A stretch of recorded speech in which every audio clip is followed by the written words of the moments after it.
और बहनों और नन्हे मुन्ने दोस्तों, अमेरिका में ऐसी अदालत लगी है कि डोनाल्ड ट्रंप की टैक्स वाली प्लानिंग की हवा निकल गई है। ट्रंप ने चीन से आई चीजों पर इतना टैक्स लगाए थे जैसे स्कूल का कोई बच्चा हर चीज पर स्टिकर चिपका देता है। अब अमेरिका की अदालत बोली ये सब उल्टा पुल्टा है। साल था 2018, डोनाल्ड ट्रंप अमेरिका के प्रेसिडेंट थे और बोले अब जो खिलौना, चॉकलेट या पेंसिल चीन से आएगा उस पर टैक्स टैक्स टैक्स। मतलब अगर कोई बच्चा चीन से स्पाइडरमैन का बैग मंगाए तो उसकी मम्मी बोले बेटा ये तो बहुत ज्यादा महंगा हो गया है। ट्रंप बोले अमेरिका पहले और चीन वाले बोले भैया ऐसा भी क्या कर दिया। और अब 2025 आया और अमेरिका की अदालत में घंटी बजी, टन टन टन। जज बोले ट्रंप आपने जो टैक्स लगाए थे वो तो कानून के बाहर थे, ऐसा नहीं चलेगा। ट्रंप बोले क्या, मैं तो मजे कर रहा था यार। तब जज बोले मजे बाद में करो, पहले नियम को अच्छे से पढ़ो। अब सुनो असली बात। ट्रंप ने ऐसा नियम इस्तेमाल किया जो सिर्फ आपातकाल यानी इमरजेंसी में काम आता है। मतलब जैसे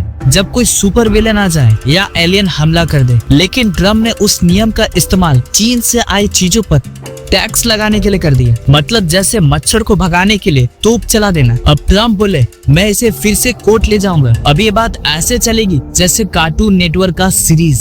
एपिसोड 1 टैक्स वाला ट्वीट्स, एपिसोड नंबर 2 कोर्ट का धमाल, एपिसोड नंबर 3 ट्रंप की उलझने। अब बच्चों ने भी बोलना शुरू कर दिया कि अरे ट्रंप इतनी बार टैक्स मत लगाओ, मेरी जो टॉय कार है वो भी महंगी हो गई है। एक बच्ची बोली मम्मी ट्रंप को क्या हो गया, हर चीज पर टैक्स क्यों। अब सोचो अगर ट्रंप इंडिया में होते तो। मोदी बोले भाई टैक्स लगाने से कुछ नहीं होता, पहले पोर्टल पे लॉगिन करना सीखिए। और ट्रंप बोले जीएसटी का मतलब क्या, ग्रेट सुपर ट्रंप, कहीं ऐसा तो नहीं इसका फुल फॉर्म यही है। अब मजाक एक तरफ, ये जो कोर्ट ने फैसला दिया है वो बच्चों के लिए भी एक सीख है। कोई भी नेता या बड़ा आदमी नियम से बड़ा नहीं होता है, सबको कानून मानना पड़ता है, चाहे वो स्कूल का रूल हो या फिर देश का। अगर इस वीडियो से आया हो हंसी और समझ आई हो तो ये बिल्कुल सच्ची बात है। तो इसी बात पर मैंडलिस्ट को कर दो सब्सक्राइब, हम लाएंगे हर दिन नया वाइब्स, वरना अगली बार ट्रंप आपकी टिफिन बॉक्स पर टैक्स लगा देंगे। मिलते हैं अगले वीडियो में, तब तक हंसो खेलो और मैंडलिस्ट के साथ जुड़ जाओ।